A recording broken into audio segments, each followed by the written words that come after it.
Salut tout le monde, c'est Marcus MTman, j'espère que vous allez tous et toutes très bien, moi en tout cas ça va super. Aujourd'hui on se retrouve pour une vidéo un petit peu particulière, ça sera pour vous montrer un petit peu les retapages que j'ai faites sur ma CW50RS derrière moi. Aujourd'hui je vais vous parler des prix des réparations, les prix du retapage, les retapages et également des réparations que j'ai faites sur ma CW50RS. Je vais vous l'expliquer tout ça en vidéo. On est actuellement jeudi, il est actuellement 18h30 et il flotte dehors. Donc voilà, on va passer la caméra directement sur le scooter pour faire un petit plan, comme ça. Elle va me manquer quand je l'aurai plus. Parce que je vous ai expliqué dans la dernière fois, ouais, le scooter, je vais bientôt le vendre pour m'acheter une voiture.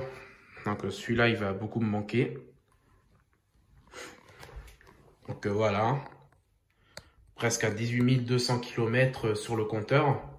Donc on va commencer par là. On va commencer par l'avant. Donc ce que j'ai retapé. Donc vous allez voir ce que j'ai retapé maintenant. Donc tiens, les rétroviseurs. Donc les rétroviseurs que j'ai achetés sur la bécannerie pour faire le retapage. Mais avant, même quand j'avais le scooter, j'avais pas ces deux rétroviseurs. Je les avais eus après mon accident que j'avais eu. Mais c'était pas vraiment du retapage, c'était juste pour les remplacer. Mais en gros, j'ai préféré avoir deux rétroviseurs parce que j'en avais marre que les automobilistes ou quelque sorte d'usagers sur la route fassent le con sur la route, quoi. Donc du coup, j'en ai acheté deux, là et là. Donc en 50, c'est bien parce que t'es pas obligé d'avoir celui de droite et tu peux avoir que la gauche. Mais si tu n'as pas celui de la gauche, mais que celui de la droite, là, attention, vous pouvez vous prendre une amende. Et pour un véhicule, ce n'est pas le but. Hein. Ce n'est pas le but pour lui de se faire immobiliser. Le but, c'est qu'il soit vraiment en règle. Donc du coup, j'en ai acheté deux et j'avais vu quelque chose, j'ai découvert quelque chose par rapport au rétroviseur droit et gauche. Parce que le rétroviseur droit, en fait, ça permet de voir à la fois derrière ce qui se passe et à la fois les gens qui te dépassent. Mais le gauche, c'est un peu différent. Le gauche, tu peux voir ceux qui te dépassent seulement. C'était pas la même chose que la droite. C'est ce que j'avais vu et finalement c'est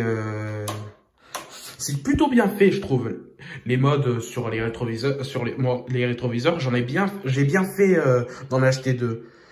Donc après, ça pourrait être étonnant quand j'en ai deux sur une 50, mais j'adore ça. J'adore en mettre deux sur un scooter. Bon, j'adore la façon de comment j'ai fait ça, de comment j'ai procédé.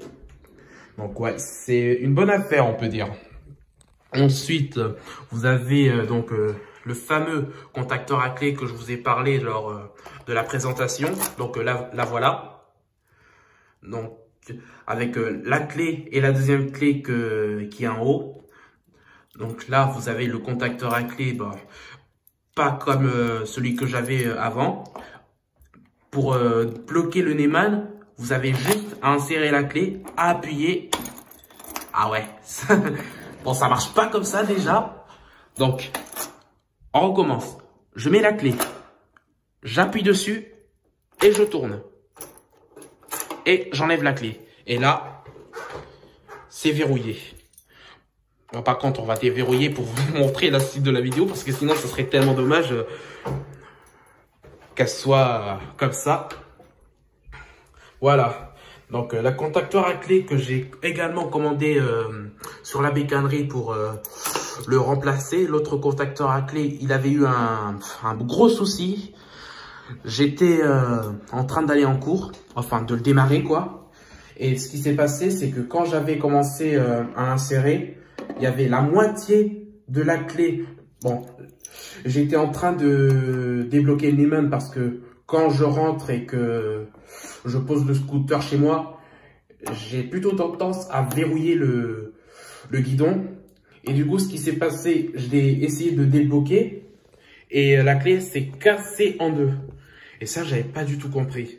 J'avais mis du lubrifiant parce que depuis le début, ça faisait pas, ça se débloquait pas. J'avais mis du lubrifiant, j'avais mis tout ce qu'il pouvait pour débloquer la clé et ça n'a pas réussi. Donc du coup, ça s'est cassé en deux. Il y avait l'autre moitié qui était dans ma main et l'autre moitié qui était dans le contacteur. Et le plus pire dans cette histoire, c'est que le scooter, il pouvait se faire voler très facilement. Tu avais juste à prendre quelque chose de plat, par exemple une clé, un tournevis plat, quelque chose mais qui est vraiment très plat, mais qui serait bien pour rentrer dans le contacteur. Et tu avais juste à le tourner, à appuyer soit sur le cric ou le démarreur, et il part. Et après, je pourrais plus jamais la revoir. Donc, c'est pour ça que j'ai couru urgemment sur la bécannerie, sur Internet, pour commander le contacteur à clé et la fameuse serrure du coffre que j'ai commandé également avec le contacteur à clé. Et qui est vraiment très nickel. Donc là, il y a franchement rien à dire. Donc là, j'ai fait vraiment une bonne affaire. Et quand tu fermes, regardez ce que ça fait. C'est la même effet comme si tu fermais le coffre. Ça fait ça. Là, regardez. Je vais fermer le coffre. Là, ça ferme plus. Et là, et là, c'est verrouillé. Donc voilà. Donc là, c'est vraiment... si vous avez un véhicule, quel que soit un deux roues, une voiture ou quoi, je vous conseille vraiment d'avoir deux clés. Ça vous permettra de pas avoir de soucis quand vous roulez et de pas avoir de soucis que si une clé se casse, que vous ne vous cassez pas la tête après à aller chez un cordonnier pour dépenser 20 € en l'air. J'ai essayé d'aller chez le cordonnier pour qu'il me fasse la vraie réplique de cette clé, mais ça n'a rien donné. Ça n'a rien donné, ce n'est même pas rentré, ça n'a même pas tourné, ça n'a même pas démarré. Ça n'a fait aucun effet sur le scooter. Donc du coup, j'ai couru sur la bécannerie pour changer les contacteurs à clé et la serrure du coffre. Voilà, donc ça a été un vrai casse-tête de les démonter et de les monter. Mais au moins, c'est monté et franchement, je suis vraiment très fier de comment j'ai procédé. J'adore la façon de comment j'ai fait ça. Donc là, il n'y a vraiment rien à dire. Ensuite, la selle que j'ai également changé. Donc lui aussi, je l'ai retapé. Donc j'ai changé la selle. Le scooter, bon, on l'avait plus trop utilisé depuis un certain moment. C'était un proche qui l'avait utilisé auparavant et on l'avait laissé beaucoup d'années au garage que du coup la selle avait commencé à s'abîmer. Donc du coup ça je l'ai changé et je l'ai acheté chez Vintage Moto, en fait un magasin là où ils vendent les pièces de moto scooter et qu'après ils vous les donnent, ils vous les mettent à très prix. Donc là j'ai eu vraiment de la chance pour un booster comme ça d'avoir eu une pièce comme ça, parce que c'est vrai que même pour les pièces qui datent de 90 ou quoi pour une moto ou un scooter, c'est vrai qu'il en reste très peu en circulation. Mais là au moins j'en ai commandé une et ça c'est pas plus mal. Et là, je l'ai acheté d'occasion. Et là, regardez, vous avez toujours ces genres de petits détails sur du cuir. Bon, après, je l'ai testé. Là, il n'y a pas trop de problème. Mais là, il y a toujours ces genres de petits détails comme ça.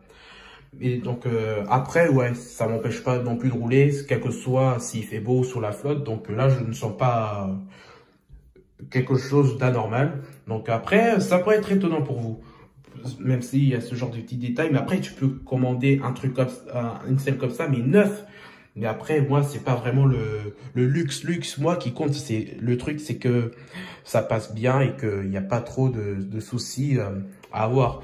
Mais après, voilà, j'adore la façon de comment j'ai acheté, de comment j'ai monté la selle. Là, je suis sûr qu'il n'y aura jamais de soucis à avoir. Ensuite, le porte-bagages, bon, on viendra sur la carénage arrière droit après. Donc, le porte-bagages, également, j'ai dû faire quelques modifs. c'est à cause de la platine. La dernière fois, j'étais en train de rouler et j'avais roulé sur un nid de poule sans le savoir. Et sans le savoir, il y avait un gros bruit. J'avais cru que c'était une voiture qui s'était fait accidenter, mais non, c'était le top case carrément qui est tombé du scooter.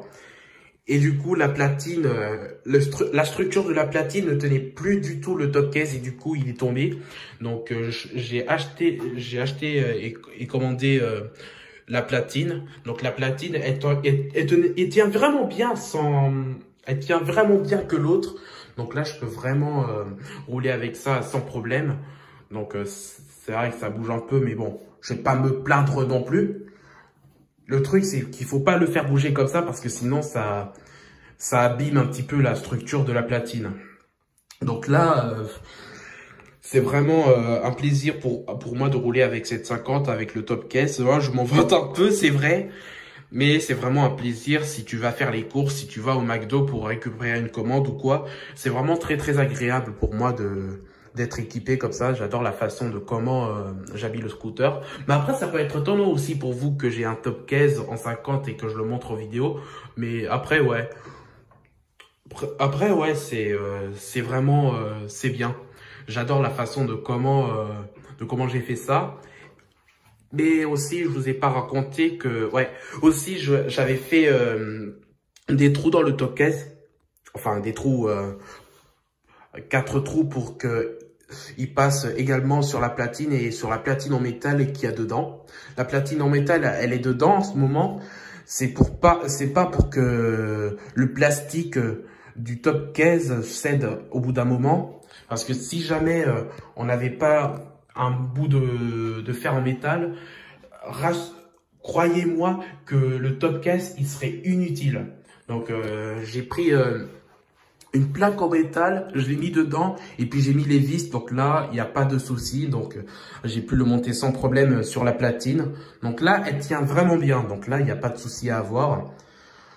Donc là, je peux vraiment rouler tranquille avec un bon équipement adapté à quelques conditions. Donc là, on va passer sur la carénage arrière droit.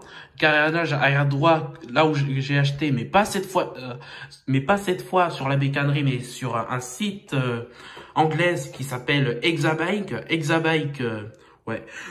Tous les liens que je vous ai expliqués, les liens des sites de moto que j'ai consultés, vous les aurez en description si vous souhaitez faire un petit tour. Donc, ah ouais, je l'ai acheté également d'occasion. Donc, il y a toujours ces genres de petits détails comme ça. Mais après, ça se voit pas trop. Ça se voit pas trop, mais après, c'est pas vraiment le but. Le scooter, c'est pas vraiment mon but de me le refaire à neuf. Là, il n'y a pas... C'est bien de rouler avec. Et la carénage arrière à droite, il y avait... lui aussi, j'ai dû le changer parce que il ne tenait plus du tout il tenait sur 4 côtés. Il tenait sur 4 côtés. Et ça, c'est vraiment pas des lol que je vous raconte. Il ne tenait plus ici. Ici, il y avait un pas de vis. Bon, ici, vous voyez la bosse. Ici, vous voyez la vis. Voilà. Et il tenait plus ici. Là. Il ne tenait plus là et là. Et du coup, la carénage était en train de voler, quoi. Quand je roulais et tout. Et il y avait que ce côté et ce côté-là qui tenait. Et du coup, c'est ce qui rendait instable la carénage. Donc du coup, j'ai dû mettre du scotch pour le tenir en attendant que j'achète une nouvelle carénage. Et en même temps, il y avait un autre qui voulait enregistrer l'annonce pour l'acheter. Donc là, j'ai même pas réfléchi une seconde parce que je savais que cette carénage, il allait dessus. Donc j'ai même pas réfléchi une seconde. J'ai acheté directement la carénage. Et je savais que ça allait se monter dessus et c'est monté facilement, tranquillement sur le scooter. Et là, je suis vraiment fier parce que je sais que j'ai fait une très bonne affaire. J'adore la façon de comment j'ai commandé les pièces. Franchement, je suis content, on peut dire. Je suis content. Ensuite, ce que j'ai retapé. Ensuite, les pièces mécaniques, je vais pas vous les montrer. parce que c'est pas trop intéressant. Mais oui, je vais vous les montrer, je vais vous dire le prix, mais c'est pas trop intéressant de tout démonter pour qu'après vous voyez ce que j'ai fait dessus. Donc ça s'appelle un capot de filtre à air. Donc j'ai dû le changer lui aussi également avec la mousse qui est dedans. La mousse, elle était complètement écrasée. Donc du coup, j'ai dû acheter une autre mousse. Et le capot en carbone à cause de l'accident. Et il y avait également un autre pas de vis qui tenait plus du tout. Donc du coup, j'ai dû la remplacer. Un filtre à air, j'ai remplacé contre un filtre à air en capot en carbone. Donc lui, je peux vous dire que quand vous tapez dessus, c'est blindé, c'est blindé de chez blindé. Donc quand tu tapes dessus, t'es même pas, on dirait un véhicule blindé ou quoi. Là, tu tapes dessus, là tu te casses les mains, hein. Tu te brises les doigts. Et là,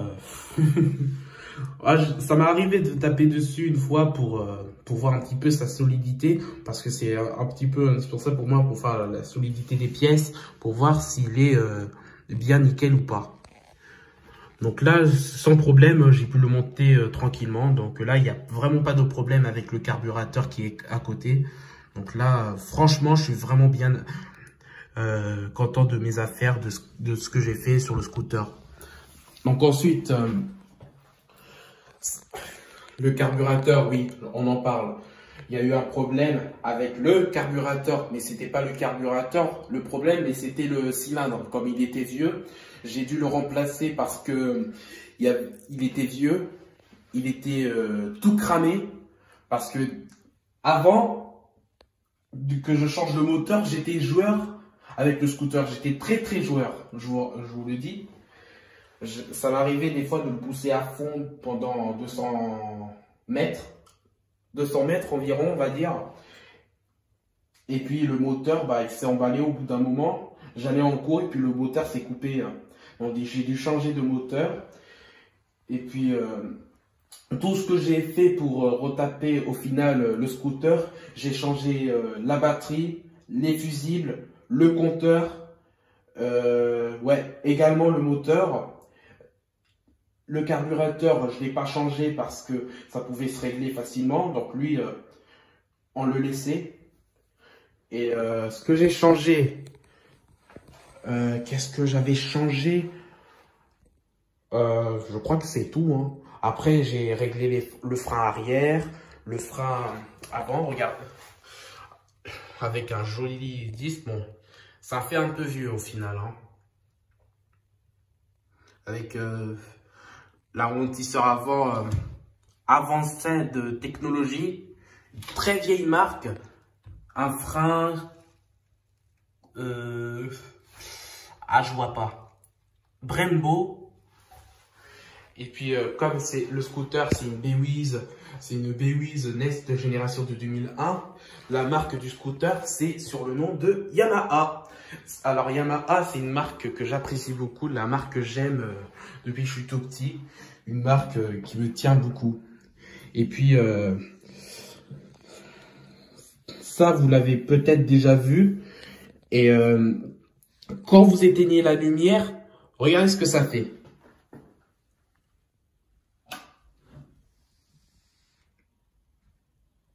Ouais, bon, c'est pas très terrible, hein. La vision n'est pas très terrible, hein. Mais ça s'allume, ça fait rétro-réfléchissant. Bon, vous voyez pas, mais c'est pas grave. Donc, voilà. Après, il y a la béquille que j'ai dû régler un peu à cause de l'accident, le cric, faire la vidange du carter, la vidange des duriques d'huile, essence pour qu'il soit remis à neuf. Donc après, ouais, il y a les ampoules, il y a tout, plein de pièces que j'ai dû changer et retaper pour qu'il soit de nouveau à neuf. Ah oui, et en parlant de liste de tout ce que j'ai payé, je vais vous le sortir. Je crois que je l'ai oublié.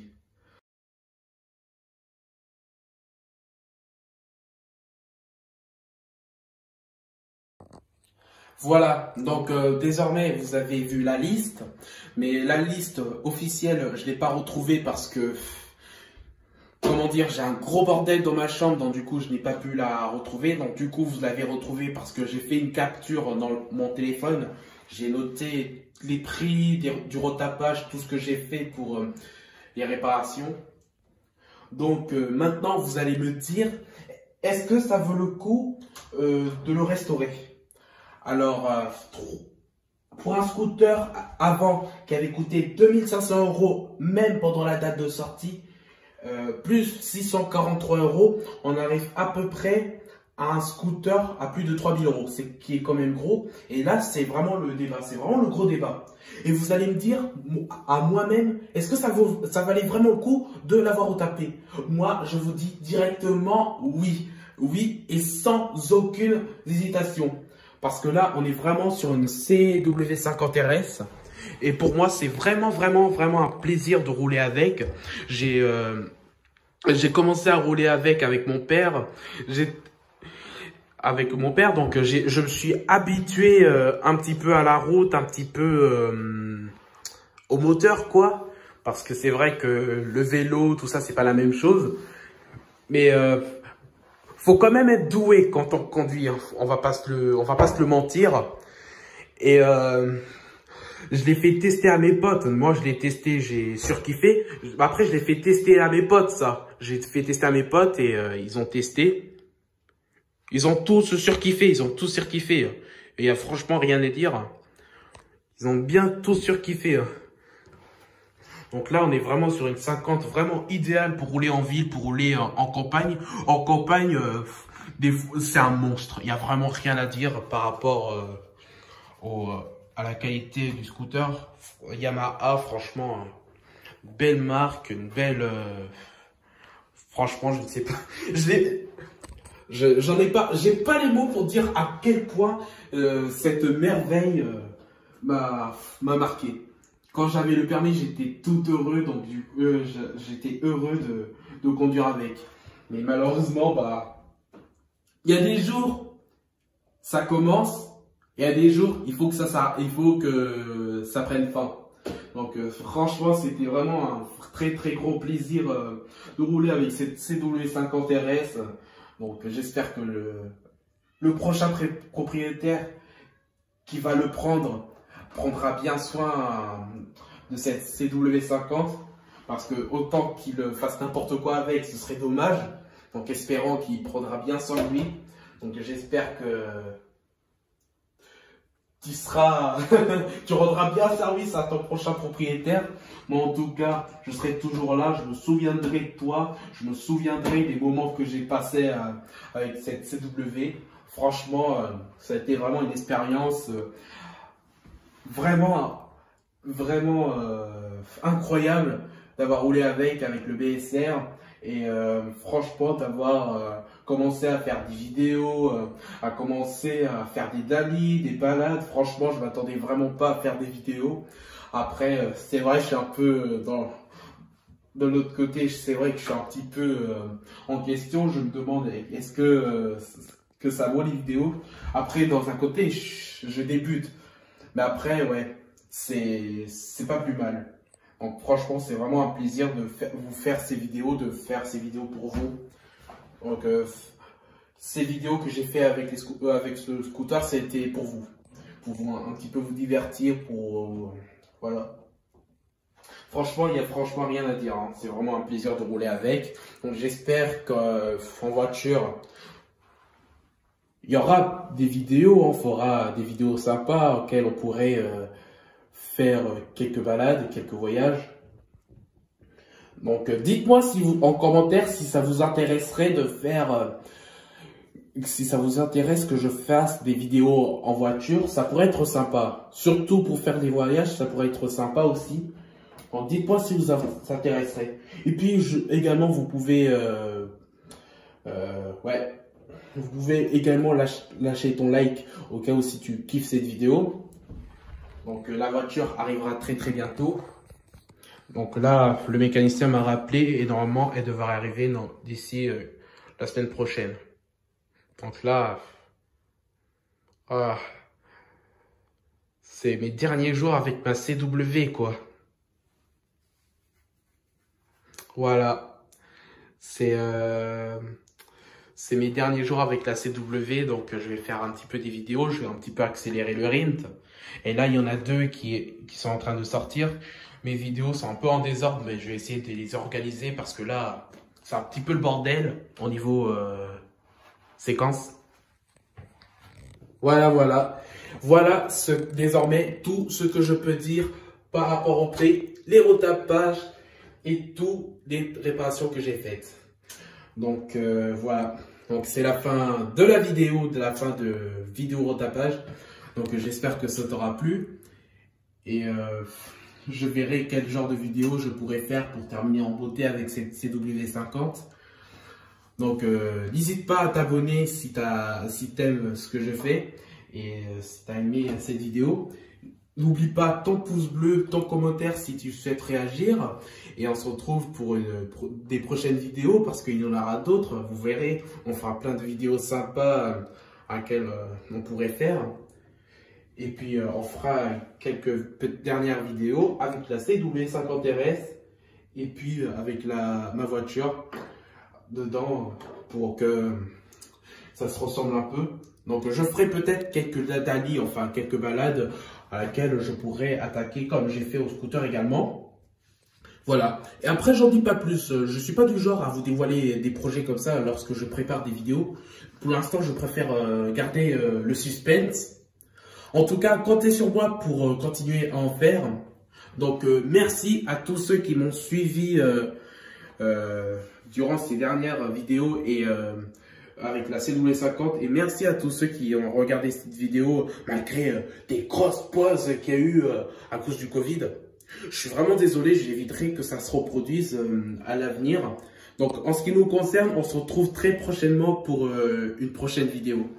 Donc moi je vous dis à la prochaine et